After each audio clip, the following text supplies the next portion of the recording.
to work today on working parries of our imaginary opponent's punches into our shadowboxing work or our work on the heavy bag. If you're not familiar, parry means I'm going to take the palms of my hand or the palms of my gloves, and when my opponent punches, I'm going to use my palm to deflect those punches away from their direct trajectory towards me.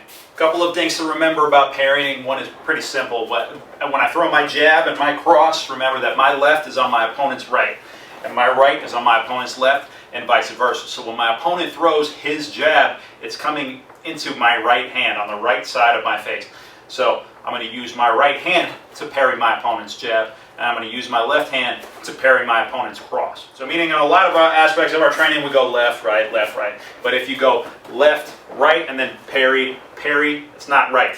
You actually need to be parrying their jab, because if your opponent comes back with the same combination, unless your opponent throws right after you throw your cross, and then they throw their cross, and then you parry it with that left side.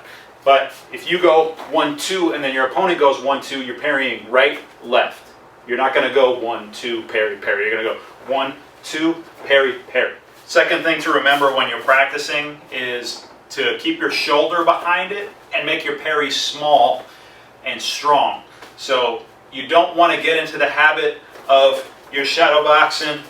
You're throwing a lot of different attacks, and then you're going to parry and just moving your hand like that. This, with your hand like this, is not really going to stop anybody that's punching hard. If they're punching real punches towards you, this is not going to disrupt that punch. So what you need to do is put your shoulder behind it, use your legs, and you need to parry, a real parry, to keep that punch from hitting you. Parry and parry. So if I'm working in the air, and then I need to parry my opponent's jab and cross back at them, I need to real parry and cross. Don't get into the habit of I'm working, parry, boom. It's not going to work. And then when the time comes in a real life situation for you to parry, you're going to try to parry like that, and it's not going to work. The punches are going to come right through it. Some nice ways to combo off of your parries. I'm working on the bag here. My opponent goes for a punch with their left hand and I parry it down. Now they're open on the same side that I just parried down. If I jab and you knock this down a little bit, I'm open to get hit back here. So if I jab, the opponent comes back with a jab, I strongly parry it from my feet, my shoulder, and then I can come back with a cross of my own and follow up, finish up the combo. So I jab, parry, cross hook, low, anything like that. Or I can parry down their jab, I can slide in an elbow, I can come into a close combo. So I jab, they jab, I parry, slide in, elbow, grab on, knee, a couple other elbows, move out. Same applies on the other side. If they go for a cross and I'm able to parry their cross down, now that right hand, if I cross at you with my right and this gets knocked down, now I'm open on this side to get countered. So when you parry their cross down, nice and hard, then you can follow up with a long hook on this side. Follow that with another cross.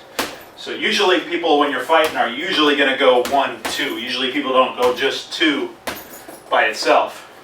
So a lot of the time we're going to be parry, parry. So I can throw maybe a jab and a kick. Opponent comes back, jab, cross. I parry, parry, long hook, cross. I can follow up, land, finish off the combination. Things like that will work well for you. Jab, cross, maybe a low kick. Opponent comes back, jab, cross, parry, parry, long hook, cross, up into a knee, slide in, behind it. You can have fun with it. But it works really well after you parry a jab to follow with that same side, or if you parry a jab cross, follow up with that long hook on that side. All right, guys, remember to form good habits, and we will see you next week. Kapun krap.